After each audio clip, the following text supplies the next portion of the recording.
ನಮಸ್ಕಾರ ವೀಕ್ಷಕರೇ, ಎಲ್ಲರಿಗೂ ಸ್ವಾಗತ. ನಾನು ನಿಮ್ಮ ಸಂದೀಪ್ ಗೌಡ. ವೀಕ್ಷಕರೇ, ಈ ವಿಡಿಯೋದಲ್ಲಿ ಒಂಟ್ಕತ್ತಯ್ಯ ಟೆಂಪಲ್ ಬಗ್ಗೆ ಪ್ರತಿಯೊಬ್ಬರಿಗೂ ಪಿನ್ ಟು ಪಿನ್ ಮಾಹಿತಿ ತಿಳಿಸ್ಕೊಡೋಣ ಅಂತ ವೀಕ್ಷಕರೇ. ಏನಕ್ಕೆ ಅಂದರೆ ಈ ಟೆಂಪಲ್ಲು, ಈ ಒಂಟ್ಕತ್ತಯ್ಯ ಟೆಂಪಲ್ಲು ತುಂಬಾ ಫೇಮಸ್ಸು. ನೀವೇನಾದ್ರು ಸಂಡೇ ಮತ್ತು ಟ್ಯೂಸ್ಡೇ ಬಂದರೆ ನಿಮಗೆ ಗೊತ್ತಾಗುತ್ತೆ ಈ ಟೆಂಪಲ್ ಎಷ್ಟು ಫೇಮಸ್ಸು ಅಂತ. ಅಂದರೆ ತುಂಬ ಜನ ಯಾರು ಬೇಡ್ಕೊ ಬಂದಿರ್ತಾರೆ ಅವ್ರು ಇದುವರೆಗೂ ಯಾರೂ ಕೆಟ್ಟವರಿಲ್ಲ.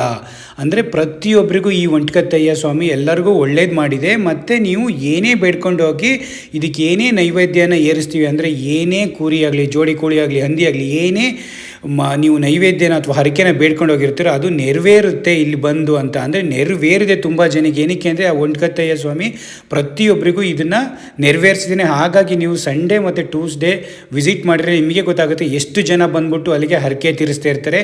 ನೀವು ಆ ಒಂಟ್ಕತ್ತಯ್ಯ ಸ್ವಾಮಿಗೆ ನೈವೇದ್ಯ ಏರ್ಸೋಕ್ಕೆ ಕ್ಯೂ ನಿಂತ್ಕೋಬೇಕು, ಅಷ್ಟು ಜನ ಇರ್ತಾರೆ ವೀಕ್ಷಕರೇ. ನೋಡಿ ಸ್ವಾಮಿ ಒಂಟ್ಕತ್ತಯ್ಯ ಹೇಗೆ ಕಾಣಿಸ್ತಾ ಇದ್ದಾನೆ ಇಲ್ಲಿ.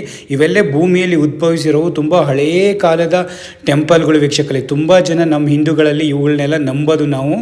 ಒಳ್ಳೇದು ಮಾಡ್ತಾರೆ. ಕಷ್ಟ ಅಂದರೆ ಮಿಡ್ಲ್ ಕ್ಲಾಸ್ ಪೀಪಲಿಗೆ, ತುಂಬ ಜನಗಳಿಗೆ ಇಂಥ ದೇವ್ರುಗಳೇ ಒಳ್ಳೇದು ಮಾಡೋದು.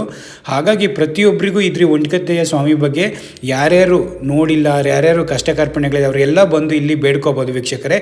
ಇದು ಬರೋದು ಹಗ್ರೆಯಿಂದ 1 ಕಿಲೋಮೀಟ್ರು ಒಂಟ್ಕತ್ತಯ್ಯ ಸ್ವಾಮಿ ಅಂತ ಹೇಳೋದು. ಒಂಟ್ಕತ್ತಯ್ಯ ಸ್ವಾಮಿ ಟೆಂಪಲ್ ಬರೋದು ಇಲ್ಲಿ ತುಂಬಾ ಫೇಮಸ್ ವೀಕ್ಷಕರೇ.